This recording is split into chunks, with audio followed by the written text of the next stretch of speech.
Welcome to episode 40 of ECTEL Bytes. The show is a production of the Eastern Caribbean Telecommunications Authority, and I'm your host, Coretta Crooks-Charles, ECTEL's Communications and Media Relations Manager. Thank you so much for joining us. Today, we continue our very special series exploring the results of the Digital Inclusion Survey, or the DIS, conducted by ECTEL in collaboration with the OECS Commission under the World Bank-funded Caribbean Digital Transformation Project, or the CARDIT for short. The survey was administered across our 5 member states: the Commonwealth of Dominica, Grenada, St. Kitts and Nevis, St. Lucia, and St. Vincent and the Grenadines. Earlier this year, the Digital Inclusion Survey report was launched publicly, presenting the findings for the ECTEL member states as a whole. So far, we have explored the findings of the survey from the Commonwealth of Dominica and Grenada. So, of course, today we'll be turning the spotlight on St. Kitts and Nevis. Our guest is a regular on ECTEL Bytes. She is Miss Cheryl Hector Fontenelle, the Director of the Economics and Finance Department at ECTEL. Welcome back, Ms. Fontenelle. Thank you, Coretta. Okay, so yes, you've been on before, but it's been a while. So to get started, can you briefly tell us about your role at ECTEL? Thank you. So my name, as you indicated, I'm Cheryl Hector Fontenelle. I'm currently the Director of Economics and Finance at ECTEL. And in that role, we are responsible for pricing and tariff issues. And importantly, what we will be discussing today is reporting on the sector. In particular, the DIS, which is what we're going to be reporting today, focused on the consumer side of things. Often we get data from service providers. And so that will give us important information on whether or not the regulatory initiatives that we do are affecting consumers in a positive way. Okay. So over the last 2 episodes, we learned that ECTEL undertook the Digital Inclusion Survey to provide an updated and comprehensive picture of how households and individuals access, use, and afford ICT and broadband services, the barriers they face, and their levels of digital literacy and skills across the contracting states. This exercise was particularly timely, given that the comparable survey was conducted 10 years ago. So focusing on St. Kitts and Nevis, can you share the sample size and key demographic characteristics? Yes. In conducting a survey, it's very important that we use statistical methods that will give us accurate data. And so in the case of St. Kitts and Nevis, we looked at over 505 households and 832 individuals. At the household level, in the case of St. Kitts and Nevis, because there are 2 island states, we looked at St. Kitts versus Nevis. And 74% of the persons surveyed in households were in St. Kitts and 26% in Nevis.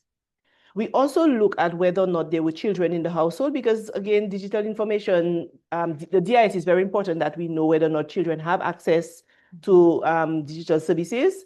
And we note that 58% of the households across both St. Kitts and Nevis actually had no children. That is children under the age of 15.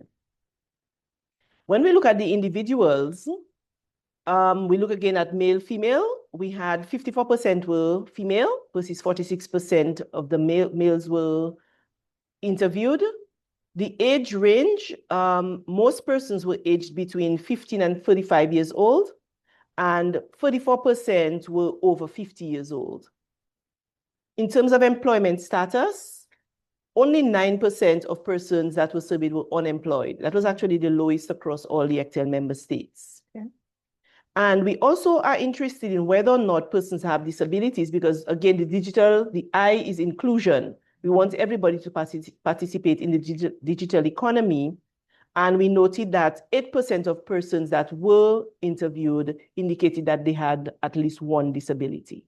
Okay, all right. So we also learned that the survey was structured in 2 parts, household and individual. So let's start with household. What are the key findings from the survey at the household level in St. Kitts and Nevis?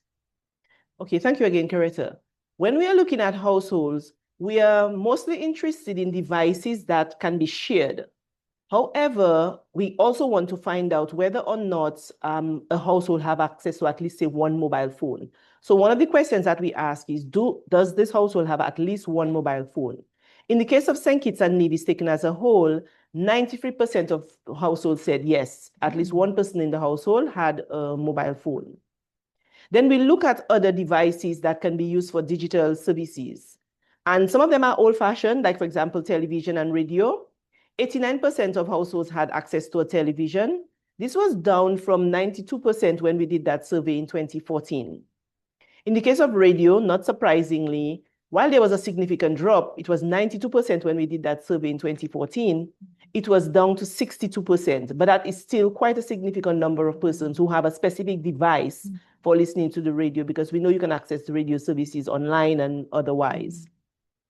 Fixed line was interesting. We know again that there has been a move away from, all of us just in our own personal lives, we know that we have largely moved away from fixed lines to our mobile phone. There were 47% of households in 2014 saying they had a fixed line. That was down to 29%. Quite a dramatic drop in the last 10 years. Laptops were very common. 56% of persons had laptops. But we did have a concern because 30% of the households that we surveyed said that they had no device that was not a mobile phone. So other than having a mobile phone, they had no other device. And that is concerning again, because especially if you have households with children, you know that while a mobile phone does get you access to the internet, if you have to do more productive work, a bigger device might make it much easier for you. So that is an area of concern for us. Okay, I remember when we had the conversation with Grace about Dominica and Grenada, some of the similar statistics as it pertains to people moving away from the traditional media. Yes. So it's pretty similar across the board, we're finding. Yes, in some cases, a lot of information is similar. Okay, so let's explore the individual findings now. When we focus on the individual respondents in St. Kitts and Nevis, what stands out most from the survey results? Before we do that, I wanted to just follow up a little bit on the household findings. Okay. Because while we looked at devices, we also looked at whether or not they used the internet.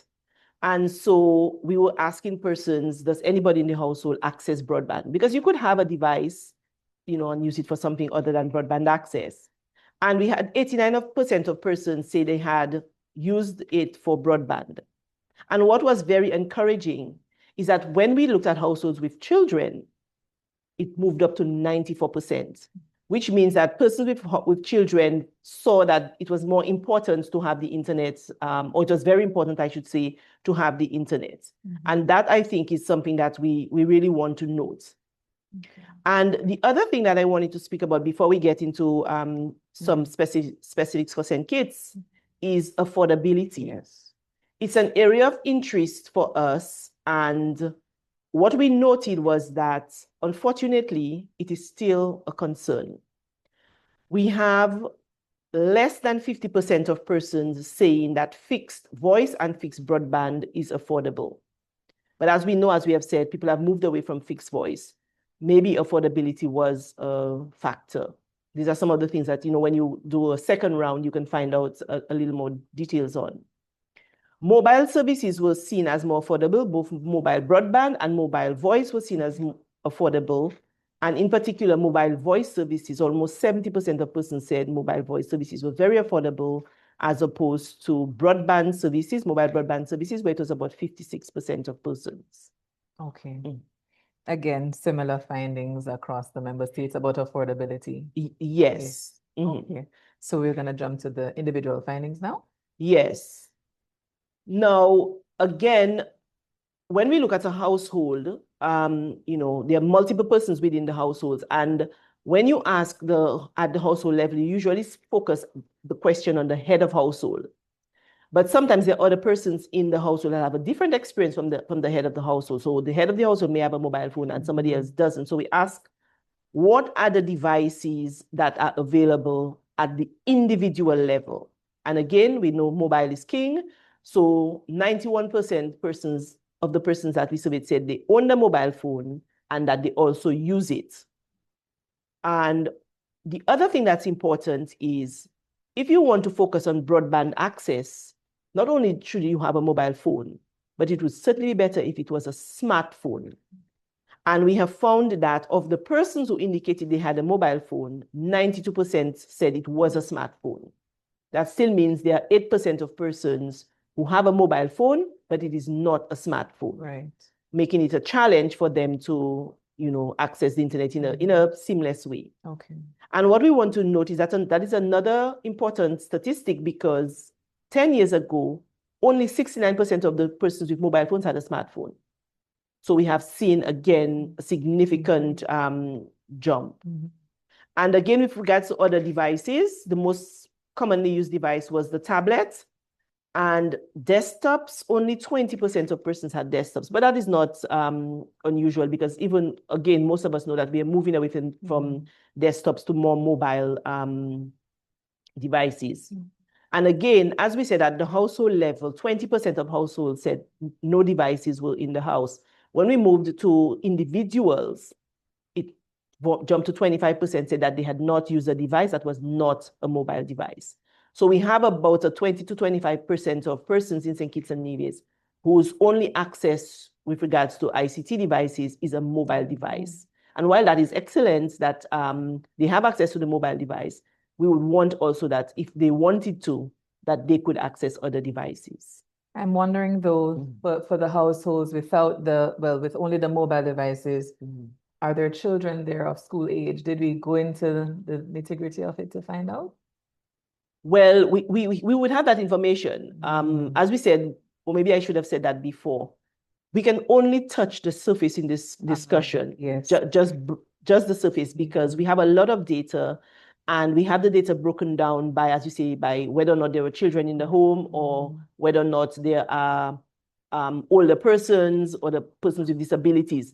So when we want to get in some of this granular information, we'd have to sort of, revisit the data to get that data point. Okay. But yes, remember, as I said, one of the things that was already encouraging is at the household levels, households with children were more likely to have. Right, 94%, yes. I remember that. But yes. I was just curious about those who did not. Who did not. Yeah, okay, so, yeah. All right.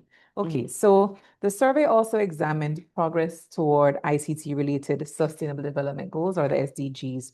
How is St. Kitts and Nevis performing in these areas? In St. Kitts and Nevis, as with most of the member states, we have made some progress. There is still some room for improvement, but we have made some progress. I will look at 4 of the SDGs that are related to ICT. SDG 4 says that we are aiming to have when we look at young persons and adults, we would like to see a scenario where 70% of them have basic skills and 50% have intermediate skills. Basic skills are just the usual. You can just log onto the internet, you can, file, you can save a document. Intermediate skills requires you to do things like, say you are good at Excel, you're good at, PowerPoint presentations and so on. In St. Kitts, we have not met any of these targets, unfortunately. Almost there, 63% of persons have basic skills as opposed to 70, that's the benchmark. And only 15% of persons have intermediate skills. And St. Kitts is not alone. Unfortunately, this is the type of results that we saw pretty much across the member states. So we know that we have a serious concern and that we have to work on digital skills. Because in some cases, persons have indicated that not having the skills is a reason for them not accessing internet services. For SDG 5, good news, SDG 5 asks whether or not there is gender parity in the ownership of mobile phones. And in the case of St. Kitts, 100% parity. 91% of the males and 91% of the females have a mobile phone. So that is, gender does not affect the likelihood that you have access to a mobile phone. More good news again, for population that is covered by the most, like 4G technology. In the case of St. Kitts, 99% of the population is covered by 4G technology. And the last one, SDG 17, we want to look at the proportion of individuals who use the internet. Not quite there yet, the target is that we would like 95% of the population to use the internet. In the case of St. Kitts and Nevis, it's 89%. So we have a little bit of work to do on 2 of the SDGs, particularly SDG 4, where we need to have more persons at, have higher skill, have better skills to be able to really take advantage of the digital economy. Okay, thanks, Ms. Fontenelle. Were there any findings from St. Kitts and Nevis results that surprised ECTEL or stood out in an unexpected way? Well, it stood out.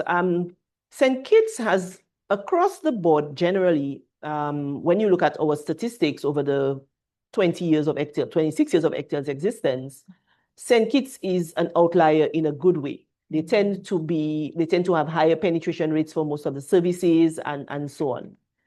And what was interesting is that they also stood out in terms of e-commerce, because one of the things that we also want to know is what are people doing on the internet? And in the case of St. Kitts, it was very interesting that in most of the other member states, when we asked what it is that you do on the internet, most people had, essentially, they use it for social media and they use it, for other activities, other similar activities. In the case of St. Kitts and Nevis, you had the least number of persons saying that one of the main things they do on the internet is social media. It was only 61% in St. Kitts versus 84% across the other member states. That's almost a 20-point difference. So instead of using it for social media, they were using it for more productive means because they were doing e-commerce. Wow. And so you had, in the case of St. Kitts, 59% of persons said e-commerce, they used the internet for e-commerce. It was less than 30% in the other member states. Yes. Interesting. Very interesting. And then internet banking. Again, something that we're very interested in, because again, if you want a digital economy, people have to be able to be comfortable and to use all these services in a more efficient way. So instead of leaving your home and going to the bank, you do your banking at home and then you move on. In St. Kitts, 25% of persons use internet banking. No more than 13% in the other member states. Okay. We're not trying to put them on blast here, but we are just pointing. And we get to learn from each other. Yes, what are they doing right? Yes, we're just pointing out areas that we can, there is, on the one hand, we are happy to see that St. Kitts has made these steps forward, and it then means that everybody else can also do it. When we look at online payments, same thing here, 20% of persons in St. Kitts say that they regularly make online payments, as opposed to less than 10% across the other member states. Okay.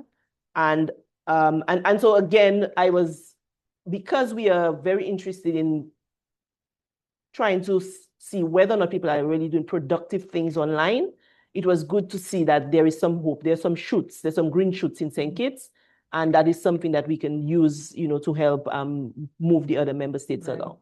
Yeah. So finally, looking ahead, what are the next steps for ECTEL in using these results to advance digital inclusion in St. Kitts and Nevis and across the region?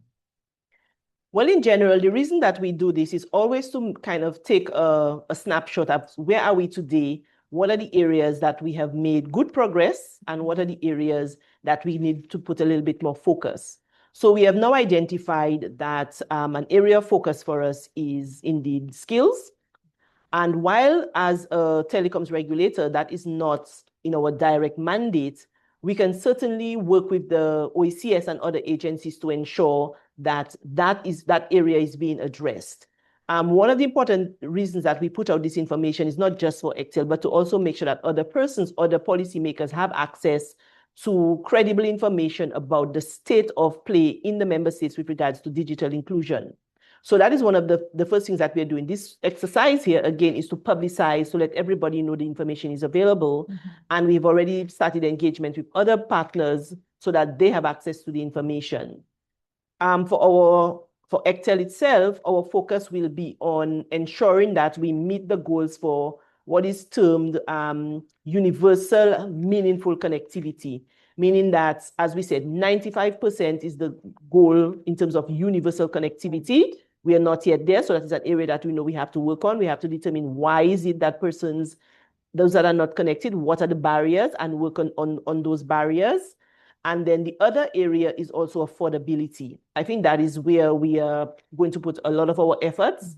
We now know that a number of persons, this is our third country, and we know that affordability is an issue in terms of broadband, both fixed and broadband. Too many persons are indicating that those services are not affordable.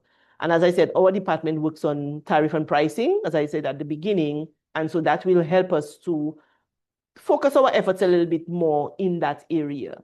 And so these are just two of the sort of broad strokes in terms of where we intend to focus next. But in general, this information is always helpful because it just helps us to understand what we are doing well, and more importantly, where can we improve. Right. You mentioned the universal and meaningful connectivity. Is there a timeline to get to the target? Is it 2030? 2030 is the timeline that has been set by the UN, but as with everything else, you want to get there sooner. Yes. And in some of the case areas, we have gotten there, but in a few of the areas, like for example, in skills, we have a lot of work to do. Okay, thanks for that, Ms. Fontenelle. And we have actually shared a few posts on our social media platform I've seen from the OECS and in the other countries about training. So we're really hoping that persons would take advantage so we can indeed improve, our digital literacy and skills in this area. So thank you so much for being our guest on ECTEL Bytes for episode 40. Over the last few weeks, we've learned so much about the findings from the DIS, or the Digital Inclusion Survey results from Dominica, Grenada, and now St. Kitts and Nevis. The entire DIS report can be accessed on our website. So go there, check it out, and learn more about the findings from your country. Our website is www.ectel.int. And in case you joined us late, our very special guest was Ms. Cheryl Hector Fontenelle, the Director of the Economics and Finance Department at ECTEL. And if you have any questions, please leave them in the comment section and we'll be happy to reply. Apart from being on our Facebook page, the recording of ECTEL Bytes will also be on our YouTube channel, which is at ECTEL. It will also be on Instagram, LinkedIn, and X at ECTEL Authority. And of course, on our website, which I just mentioned, www.ectel.int. So for episode 41, our next stop will be to the island of St. Lucia to find out some more of the key findings from the DIS report. So make sure you keep watching to learn more about the findings from your member state. That's it for episode 40 of ECTEL Bytes. I'm your host, Caretta Cook-Strauss, ECTEL's Communications and Media Relations Manager. Thanks again for watching, and until next time, do take care and keep safe.